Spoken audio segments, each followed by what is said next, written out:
اعوذ باللہ من الشیطان الرجیم بسم اللہ الرحمن الرحیم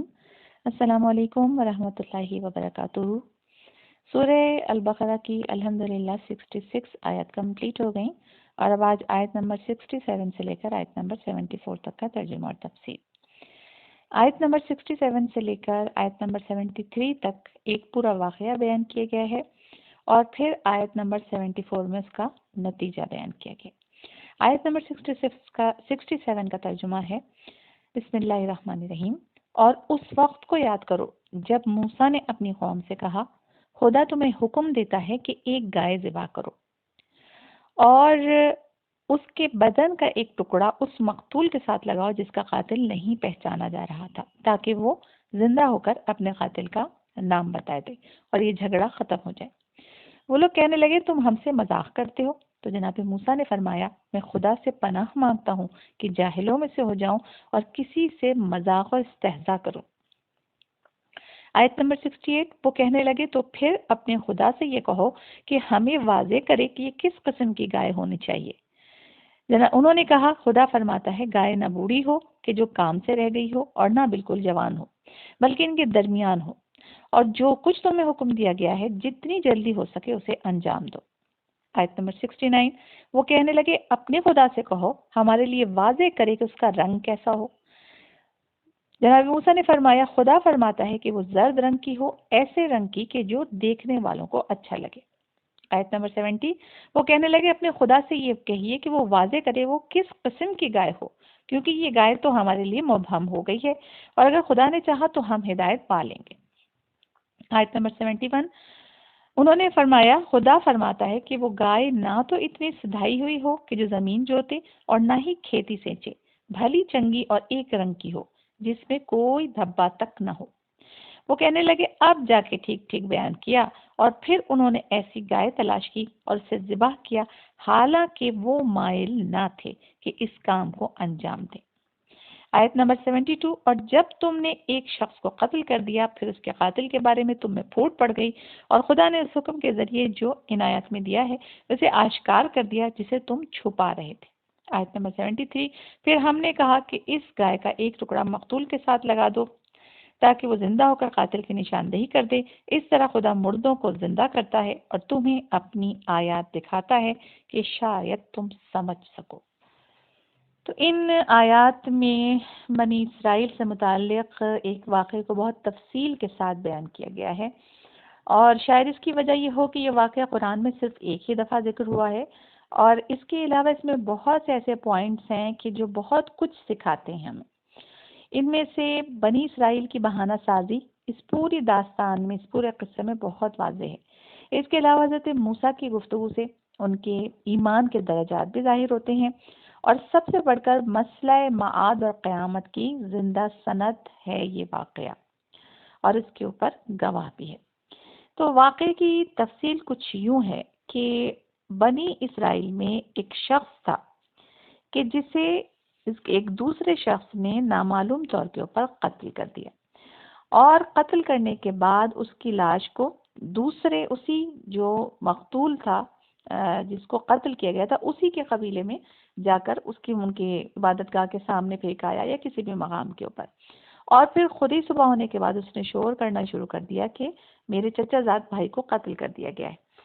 یہ اس کا چچا زاد بھائی تھا، اور اس کے قتل کی وجوہات یہ دو بتائی گئی ہیں مفسرین نے۔ ایک تو یہ کہ یا تو وہ بہت زیادہ دولت مند تھا، اور یا پھر شادی کا سلسلہ تھا۔ بعض مفسرین کہتے ہیں کہ بنی اسرائیل میں جو اس کی تفصیل بتاتے ہیں اس میں کہ ایک بہت دولت مند شخص تھا، اور اس دولت کا وارث جو ہے ایک چچا زاد بھائی کے علاوہ کوئی نہیں تھا۔ وہ دولت مند بہت بوڑھا ہو گیا تھا، اس کے چچا زاد بھائی نے بہت انتظار کیا کہ وہ دنیا سے چلا جائے تاکہ اس کا دولت کا وارث بن سکے، لیکن اس کا انتظار جو ہے وہ طویل ہوتا چلا جا رہا تھا، لہٰذا اس نے یہ طے کر لیا کہ اس کو قتل کر دیا جائے، اور بالآخر اسے تنہائی میں پا کر قتل کر دیا، اور اس کی لاش جو ہے وہ ادھر ڈال کر سڑک پہ ڈال کر گریہ زاری کرنے لگا، اور پھر حضرت موسیٰ کی بارگاہ میں مقدمے کو پیش کیا کہ کچھ لوگوں نے میرے چچا زاد بھائی کو قتل کر دیا ہے۔ اس کے علاوہ دوسرا مفسرین کیا کہنا ہے کہ قتل کا سبب یہ تھا کہ اس شخص نے جس عورت سے شادی کی تھی تو اس کا چچا زاد بھائی بھی اس سے شادی کرنا چاہتا تھا، لیکن اس نے اس شخص سے شادی نہیں کی، اور پھر اس کے چچا زاد بھائی نے اس کا بدلہ لینے کے لیے اس آدمی کو قتل کر دیا اور حضرت موسیٰ کے پاس شکایت لے کر آیا۔ اب چونکہ عام طریقوں سے اس کا فیصلہ ممکن ہی نہیں تھا، اور دوسری طرف یہ بھی خطرہ تھا کہ اگر یہ سلسلہ جاری رہا اور اس طریقے سے کسی طرح قاتل کا پتہ نہیں چلا تو ممکن ہے کہ بنی اسرائیل میں ایک عظیم فتنہ بھی کھڑا ہو جائے۔ تو حضرت موسیٰ اپنے پروردگار عالم سے مدد لے کر اعجاز کے راستے اس مشکل کو حل کرتے ہیں۔ اسی قصے کو قرآن بیان کرتا ہے، فرمایا یاد کرو اس وقت کو جب موسیٰ نے اپنی قوم سے کہا قاتل کو تلاش کرنے کے لیے پہلی گائے جو تمہیں مل جائے اس کو ذبح کر دو، یعنی جو بھی گائے تمہیں مل جائے۔ تو انہوں نے بڑے تعجب سے کہا کہ کیا تم ہم سے تمسخر کرتے ہو، یعنی مذاق کر رہے ہو ہم سے؟ تو جناب موسیٰ نے اس جواب میں کہا کہ میں تو اپنے پروردگار عالم کی پناہ مانگتا ہوں کہ میں جاہلوں میں سے ہو جاؤں، یعنی اتنا سنجیدہ موقع ہے، اتنا سنجیدہ فیصلہ کرنا ہے اور اس میں میں مذاق کروں؟ تو یہ اس طریقے سے مذاق اڑانا اور مذاق کرنا جو ہے یہ جاہل افراد کا کام ہے، اور خدا کا رسول یقینی طور کے اوپر اس سے بہت دور تھا۔ تو اس کے بعد ان لوگوں کو اطمینان ہو گیا کہ یہ مذاق نہیں ہے بلکہ سنجیدہ گفتگو ہے۔ تو کہنے لگے اب اگر ایسا ہی ہے تو اپنے پروردگار سے کہو کہ ہمارے لیے بتائے کہ وہ گائے ہو کس قسم کی۔ یعنی اب اس کے بعد ایک سوالات کرنے لگے۔ اللہ نے کہا تھا کہ بس ایک گائے ہو، اس کوئی بھی گائے ملے پہلی صورت میں اس کو لو، ذبح کرو اور اس کے جسم کا ٹکڑا مانگو۔ اب انہوں نے جو سوالات کرنا شروع کیے تو پروردگار عالم نے بھی ان کے سوالات کے جوابات میں ان کے لیے مشکلات پیدا کرنی شروع کی۔ سوالات کیا کیے کہ بتاؤ پہلے کہ وہ گائے کیسی ہو، اور اس کے ساتھ ساتھ یہ جملہ کہ اپنے خدا سے کہو۔ تو یہ بار بار اس کی تکرار آ رہی کہ اپنے خدا سے یہ پوچھو، اپنے خدا سے یہ کرو۔ تو یہ بھی ایک طریقے کا جو ہے وہ مذاق اڑانے کا اس میں عنصر پایا جاتا ہے، کیونکہ وہ یہ کہتے کہ ہمارے خدا سے دعا کیجیے، تو اس میں کوئی مذاق والی بات نہیں ہوتی، کیونکہ حضرت موسیٰ کا خدا ان کا خدا سب ایک ہی خدا تھے ہم سب کے۔ تو وہ حضرت موسیٰ کو کہ خدا کو اپنے خدا سے کیا جدا سمجھ رہے تھے، کیا کہنا چاہ رہے تھے۔ بہرحال حضرت موسیٰ نے ان کے جواب میں فرمایا خدا فرماتا ہے ایسی گائے ہو جو نہ بہت بوڑھی ہو کہ بیکار ہو چکی ہو اور نہ ہی بالکل جوان ہو، بلکہ ان کے درمیان کی گائے ہو۔ اب اس مقصد کے لیے کہ وہ اس سے زیادہ پھر اس مسئلے کو اور طول نہ دیں اور اپنی بہانہ تراشیوں سے حکم خدا میں دیر نہ کریں، آخر میں یہ کہا گیا آیت کے کہ جو تمہیں حکم دیا گیا جتنی جلدی ہو سکے اسے انجام دو۔ لیکن انہوں نے پھر بھی زیادہ باتیں بنانے اور اپنے ڈٹائی دکھانے سے ہاتھ نہیں اٹھایا اور کہنے لگے اپنے پروردگار سے دعا کرو کہ وہ ہمارے لیے واضح کرے کہ اس کا رنگ کیسا ہو۔ جناب موسیٰ نے جواب میں کہا وہ گائے ساری کی ساری زرد رنگ کی ہو جس کا رنگ دیکھنے والوں کو اچھا لگے۔ تو یعنی کہ مختصر یہ ہو گیا کہ وہ گائے خوب مکمل طور پر خوش رنگ ہو، چمکیلی ہو اور اتنی اچھی ہو کہ دیکھنے والوں کو تعجب میں ڈال دے۔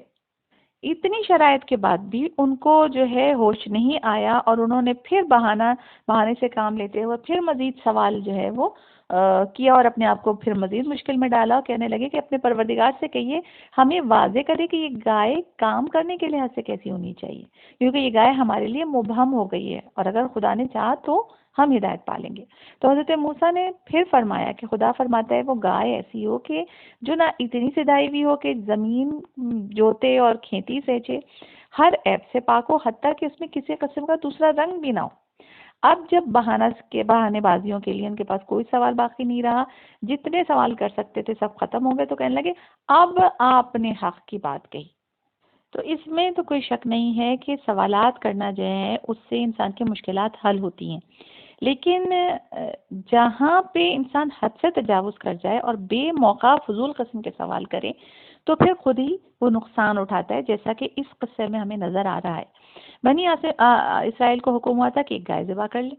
تو اس گائے میں کسی قسم کی کوئی شرط اگر لگانی ہوتی تو اللہ پہلی ہی آیت میں پہلے ہی بتا دیتا کہ گائے ذبح کریں اور گائے اس طریقے کی ہو، لیکن اللہ نے کہا کہ کوئی بھی گائے لو اور اس کو ذبح کر دو۔ لیکن جب انہوں نے سوال پہ سوال کرنا شروع کیے تو پروردگار عالم نے بھی ان کے اس عمل کو مشکل سے مشکل تر بنا دیا۔ شاید سوالات سے ان کا مقصد یہ تھا کہ جو حقیقت ہے وہ چھپ جائے اور قاتل کا پتہ نہیں چل سکے، اور یہ اختلاف اسی طریقے سے بنی اسرائیل میں رہے ہمیشہ۔ اور قرآن کا یہ جملہ کہ انہوں نے گائے ذبح کر تو دی لیکن وہ چاہتے نہ تھے کہ یہ کام انجام پائے، تو یہ اس بات کو اور زیادہ واضح کر رہا ہے۔ اس کے علاوہ آیت نمبر 72 میں بھی یہی بات ظاہر ہو رہی ہے کہ ان میں سے کم از کم ایک گروہ قاتل کو جانتا تھا اور اصل واقعے سے آگاہ تھا، تو شاید یہ قتل ان کے سوچے سمجھے منصوبے کے مطابق کیا گیا تھا، کیونکہ آیت بتا رہی ہے کہ تم جسے چھپاتے ہو خدا اسے آشکار کر دے گا۔ تو یہ سارے جملے ان سب چیزوں کو واضح کرتے ہیں۔ تو اصولی طور کے اوپر وہ لوگ نہ تو خدا کی معرفت رکھتے تھے اور نہ ہی حضرت موسیٰ کے مقام کو سمجھتے تھے، اسی لیے تو ان تمام سوالات کے بعد یہ کہتے ہیں کہ یعنی اب تم نے حق کی بات کہی، یعنی کہ گویا اس سے پہلے جو کہہ رہے تھے وہ معاذ اللہ نعوذ باللہ باطل تھا۔ تو بہرحال انہوں نے جتنے سوالات کیے خدا نے ان کی ذمہ داری کو اتنا ہی سخت تر کر دیا، کیونکہ ایسے لوگ اسی قسم کے بدلے کے مستحق ہوتے ہیں۔ اسی لیے روایات میں آیا ہے کہ جس مقام پر خدا نے خاموشی اختیار کی ہے وہاں پوچھ گچھ اور سوال نہ کرو، کیونکہ اس میں ضرور کوئی نہ کوئی حکمت ہوگی۔ اسی لیے امام علی بن موسی رضا علیہ السلام ارشاد فرماتے ہیں کہ اگر انہوں نے ابتدا ہی میں کوئی گائے منتخب کر لی ہوتی اور اسے ذبح کر دیتے تو کافی تھا، لیکن انہوں نے سختی کی تو خدا نے بھی سخت رویہ اختیار کیا۔ تو بہرحال پھر انہوں نے کسی بھی طریقے سے وہ گائے مہیا کی، اسے ذبح کیا، اور قرآن کہتا ہے دراصل وہ یہ کام کرنا ہی نہیں چاہتے تھے۔ تو اس اتنی تفصیل بیان کرنے کے بعد قرآن دوبارہ یہ تمام واقعہ بعد کی 2 آیات میں مختصراً اس طریقے سے بیان کرتا ہے کہ یاد کرو اس وقت کو کہ جب تم نے ایک آدمی کو قتل کر دیا، پھر اس کے قاتل کے بارے میں جھگڑنے لگے، اور خدا نے ایک حکم کے ذریعے جس چیز کو تم چھپائے ہوئے تھے اسے آشکار کر دیا۔ اور پھر ہم نے کہا کہ اس گائے کا ایک حصہ مقتول پر مارو تاکہ وہ زندہ ہو کر خود اپنے قاتل کا نام بتائے۔ تو بے شک خدا اسی طریقے سے مردوں کو زندہ کرتا ہے، اور وہ تمہیں اپنی اس قسم کی آیات دکھاتا ہے تاکہ تم حقیقت کو پا سکو۔ تو پروردگار عالم کے حکم کے مطابق اس شخص کے جسم کے اوپر اس گائے کو کے ٹکڑے کو مارا، اور پھر اس نے اپنے چچا زاد بھائی کا نام بتایا کہ جس نے خود مقدمہ قائم کروایا تھا اس کے خلاف۔ اور جو گائے ملی اس گائے کی تفصیل کچھ اس طریقے سے ہے کہ جس قسم کے سوالات کر کے انہوں نے گائے کے بارے میں شرائط مقرر خود کروائی تھیں وہ اس پورے علاقے میں ایک ہی تھی۔ بنی اسرائیل نے سے بہت ہی مہنگے داموں خریدا، کیونکہ اس گائے کا جو مالک ہے وہ بہت ہی نیک آدمی تھا۔ اس کی بھی 2 خصوصیات تھیں جس کی بنا پہ اس کو اتنا فائدہ پہنچا۔ ایک تو وہ محمد کے اوپر درود بہت زیادہ بھیجا کرتا تھا، اور دوسری اس کی نیکی یہ تھی کہ وہ اپنے باپ کا بہت زیادہ احترام کرتا تھا۔ ایک دن جب اس کا باپ سو رہا تھا تو بہت ہی نفع بخش معاملہ درپیش آیا، کیونکہ وہ بزنس کرتا تھا۔ تو اس وقت اس کمرے میں اس کی پیسوں کی جو صندوق تھا اس کی چابی تھی، جس کمرے میں اس کا باپ سو رہا تھا۔ تو جب معاملہ طے پایا اور ان لوگوں نے کہا کہ ہمیں اسی وقت جو ہے وہ قیمت ادا کی جائے، تو اس نے کہا کہ نہیں، اس وقت میرا باپ سو رہا ہے اور میں اپنے باپ کو بیدار کر کے ان کی نیند خراب کر کے صندوق کی چابیاں نہیں لوں گا، تم اسی قیمت پہ مجھے دینا لیکن صبح کا دے دینا۔ لیکن ان لوگوں کو بھی ضد تھی کہ نہیں، ہمیں اسی وقت چاہیے پیسے۔ تو مختصر یہ کہ سودا نہیں ہو سکا، لیکن اس نے سودا نہ کرنا گوارا کر لیا، اپنے باپ کی نیند کو خراب کرنے کے لیے کا گوارا نہیں کیا۔ جب صبح اٹھے تو باپ نے پوچھا کہ کیا ہوا، تو باپ کو اس نے سارا واقعہ بیان کر دیا کہ چابی آپ کے حجرے میں تھی اور میں نہیں چاہتا تھا کہ آپ کی نیند کو خراب کر کے وہ چابی حاصل کروں۔ باپ اس کی اس بات سے بہت خوش ہوا اور اس نیکی کی وجہ سے اس نے وہ گائے اپنے بیٹے کو گفٹ کر دی، اور پھر وہ گائے اس طرح سے اس کے لیے منافع بخش ہوئی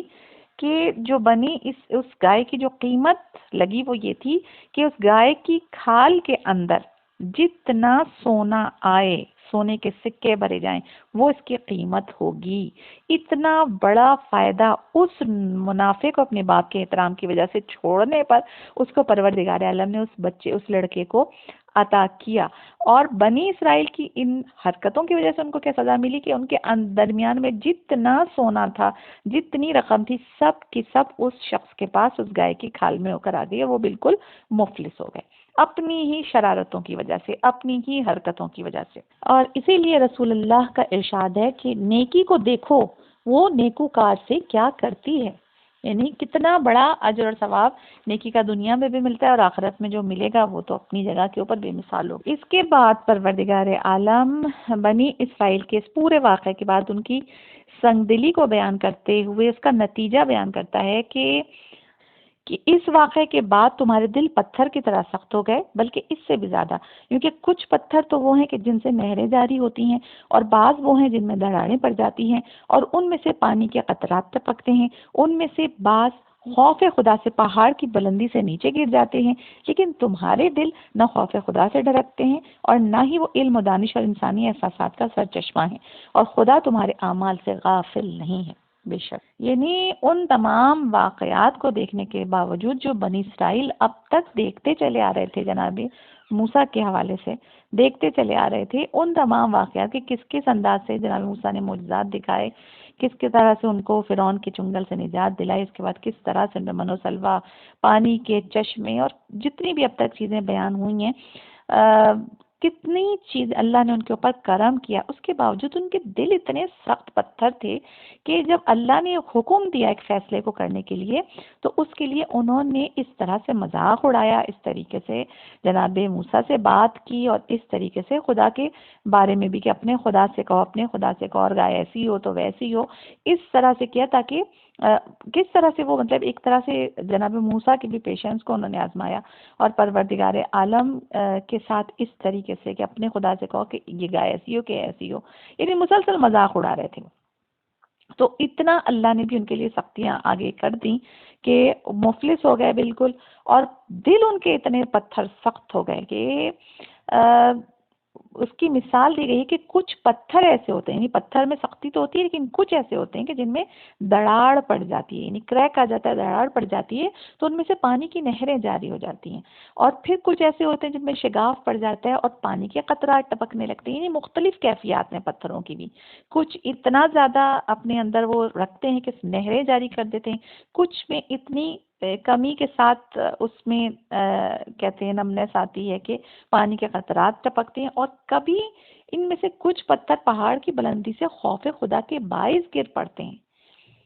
لیکن تمہارے دل تو ان پتھروں سے بھی زیادہ سخت ہیں، ان کے اندر تو کسی قسم کی کوئی محبت کے قطرات ہیں، نہ کوئی خوف خدا سے یہ دل دھڑکتے ہیں، کس قسم کے پتھریلے دل ہیں تمہارے، اور ان پتھر دلوں کے ساتھ تم جو کچھ انجام دیتے ہو خدا اس سے غافل نہیں ہے، خدا جانتا ہے کہ تم کیا انجام دے رہے ہو۔ تو یہ اس قدر سخت دل اور پتھر دل قوم تھی، اور اس قدر شریر قوم تھی کہ جس نے ہر موقع کے اوپر اس وقت کے انبیاء کو اور جناب موسیٰ کو سب کو اس انداز میں ان کے ساتھ شرارتیں کی، اس طرح سے ان کو پریشان کیا، اور اس کی وجہ ان کے دلوں کی سختی تھی۔ جیسے کہ ایک محاورہ ہے کہ قطرہ قطرہ بھی پانی، اگر قطرہ قطرہ بھی پتھر کے اوپر ٹپکتا ہے تو اس میں بھی سوراخ ہو جاتا ہے، لیکن ان کے دل اتنے سخت تھے کہ وہ اس قسم کی چیزوں سے بھی، کہ جو اپنی نگاہوں سے اتنے معجزات دیکھے اس کے بعد ایسی حرکتیں کرے، تو پھر اس کے دل کے لیے قرآن گواہی دے رہا ہے، تو اس میں کسی بھی قسم کی شک و شبہ کی گنجائش نہیں، کہ قرآن کہہ رہا ہے کہ وہ تمہاری سنگ دلی اور تمہاری قساوت کی عالم تھا، کہ تمہارے پاس وہ پتھر تھے، تمہارے دل جو ہے وہ پتھر کی طرح سخت ہیں، اور اس سے بھی زیادہ ہیں، کیونکہ پتھروں کی پھر قسمیں بتا رہے ہیں کہ پتھر بھی ایسے ہوتے ہیں جن میں قطرہ قطرہ تو ہماری محاورے میں کہ جس میں دراڑ پڑ جاتی ہے اور جس سے نہریں جاری جاتی ہیں، کہ تمہارے دلوں میں سے تو کوئی ایسی چیز ہو کر گزری ہی نہیں ہے، اور تم جو کچھ بھی کر رہے ہو، جو سب کچھ اللہ دیکھ رہا ہے، تمہارے انجام کو، جو چیز تم انجام دے رہے ہو اس سے خدا غافل نہیں ہے۔ تو یہ دراصل اس گروہ بنی اسرائیل اور پھر ان کے راستے کے اوپر چلنے والے تمام لوگوں کے لیے ہے کہ تم جو کام بھی انجام دے رہے ہو خدا اسے دیکھ رہا ہے۔ قیامت تک آنے والے ہر اس انسان کے لیے جو پروردگار عالم کے احکامات میں جو ہے وہ نقص نکال رہا ہوتا ہے، اس میں آج کل ہم بہت دیکھ رہے ہیں کہ ہمارے اسپیشلی ینگسٹرز بھی، اور کچھ کیونکہ بڑے لوگ تو جو چل رہے ہیں اس پہ چل رہے ہیں، لیکن ینگسٹرز کچھ اس قسم کے سوالات کرتے ہیں کہ جو واجبات اور جو شرعی احکامات ہیں اس میں ایسے سوال کرتے ہیں کہ بعض اوقات انسان جو ہے وہ ایک طرح سے ایک روح سی کانپ جاتی ہے کہ یہ واجبات کے اندر جہاں آپ کو سوال نہیں کرنا ہے کہ شرعی واجب جو حکم ہے اس کے جو اللہ نے واجب کر دیا وہ واجب ہے، اس میں آپ کو اپنے طریقے سے ہیلیں حجتیں لانے کی کہ یہ کس طرح ہو سکتا ہے اور یہ اس طرح نہیں ہو سکتا اور ایسے نہیں ہو سکتا، یہ طریقہ بنی اسرائیل کا ہے، یہ طریقہ مسلمانوں کا نہیں ہے۔ اور اس طریقے پہ جو چلے گا اللہ اس کے دل کے اندر کا حال جانتا ہے، وہ خود اپنی زندگیوں کو مشکلات میں ڈالے گا اور خود اس کے دل کی یہ کیفیت ہو جائے گی کہ وہ پتھر سے بھی زیادہ سخت ہو جائے گا۔ تو پروردگار عالم سے ہماری دعا ہے کہ وہ ہم سب کو اسلامی احکامات میں کسی بھی قسم کی چوں چرا کرنے سے بچائے۔ اور علم حاصل کرنا ایک الگ بات ہے، تحقیق ایک الگ بات ہے، لیکن واجبات شرعی میں ہیلے بہانے یہ بالکل الگ اور مختلف بات ہے۔ تو واجبات جو اللہ کی جانب سے جو حلال محمد ہے، رسول اللہ کے دنیا سے جانب چلے گئے تو حلال محمد قیامت تک حلال رہے گا، حرام محمد قیامت تک حرام رہے گا۔ نہ ہم حرام کو حلال کر سکتے ہیں، نہ ہم حلال کو حرام کر سکتے ہیں۔ کسی طریقے سے ہم کسی چیز میں تغیر اور تبدل ان چیزوں میں نہیں کر سکتے، نہ ہم ان چیزوں میں ہیلے بہانے اور حجتیں تلاش کر سکتے ہیں کہ ہمارا دل نہیں چاہ رہا یہ واجب کرنے کا تو ہمارے پاس ہزار بہانے ہیں۔ یہ اللہ جانتا ہے دلوں کے حال، اللہ جانتا ہے کہ اس بہانے کے پیچھے وجہ کیا ہے کہ انسان اس حکم کے اوپر عمل نہیں کرنا چاہ رہا۔ جب ہی آیتوں میں اس چیز کو واضح کیا کہ تم اس کے اوپر عمل ہی نہیں کرنا چاہ رہے تھے، کیونکہ جو بھی دیکھیں ہیلے حجتیں بہانے کرتا ہے وہ وجہ جانتا ہے کہ ہم جو یہ کرنا نہیں چاہ رہے، ہم اس وجہ سے اس میں یہ نقص نکال رہے ہیں، اس کو اس طرف موڑ رہے ہیں، اس طرف موڑ رہے ہیں۔ اللہ نے ایسا کیوں کیا؟ 9 سال کی عمر سے بچیوں کے اوپر کیوں واجب ہوئے؟ لڑکوں کے اوپر 15 سال سے کیوں واجب ہوئے؟ لڑکیوں کے ساتھ ایسا کیوں معاذ اللہ نعوذ باللہ ناانصافی ہوئی؟ ہر طرح کی چیزیں سننے میں آتی ہیں۔ اور اسی طریقے سے دیگر تمام واجبات میں کہ جس میں نمازیں بھی، اس میں حجاب بھی، جس میں اور ساری چیزیں ہیں۔ حج کے لیے ہزاروں بہانے ہوتے ہیں کہ ابھی یہ نہیں ہے تو یہ نہیں ہے، یہ نہیں ہے۔ اللہ نے ہر چیز کا حکم دے دیا ہے کہ یہ واجب ہے، اس میں اس تک کی حدود ہے، جو تمہارے اوپر ہو گیا ہے، خمس ہے، ہر چیز ہے وہ تمہارے اوپر جو واجب ہو چکا ہے وہ واجب ہے۔ تو اس کو اپنی مرضی سے اس میں پیچھے نہیں ہٹ سکتے، اپنی مرضی سے اپنی ہیل و بہانہ سے اس کو اپنے اوپر یہ نہیں کر سکتے کہ میرے اوپر تو یہ چیز واجب ہوئی ہی نہیں۔ تو ایک ایک اگر ہم عبادت کی طرف اور ایک ایک واجب کی طرف پوائنٹ آؤٹ کر کے بات کریں گے تو بات بہت طویل ہو جائے گی۔ آپ اتنا اشارہ کافی ہے۔ اب ہم میں سے جو بھی سن رہا ہے اس کو یہ سوچنا ہے، تمام واجبات کو ذہن میں رکھیں کہ ہم پہ جو واجبات ہیں ہم ان واجبات میں کہیں ہیلے بہانے تو نہیں تلاش کر رہے، ہم کہیں یہ تو نہیں سوچ رہے کہ یہ یوں ہو جائے تو یوں، یوں ہو جائے تو یوں۔ ایسا اگر ہے تو ہمیں اپنے آپ کو کریکٹ کرنا ہے، اپنی سوچوں کو تبدیل کرنا ہے، اپنے خدا سے توبہ کرنی ہے اور اپنے رب کی بارگاہ میں دعا کرنی ہے کہ ہمیں تمام واجبات کو صحیح طریقے سے پورا کرنے کی توفیق عطا فرمائے، ہر حرام سے بچائے اور مستحب اعمال کی طرف بھی راغب فرمائے، مکروہات سے بچائے۔ پروردگار عالم ہم کو ہماری ان تمام چیزوں میں ان تمام عبادات میں کو کرنے میں، انجام دہی میں کامیابی عطا فرمائے۔ ربنا تقبل منا انک انت السمیع العلیم برحمتک یا ارحم الراحمین۔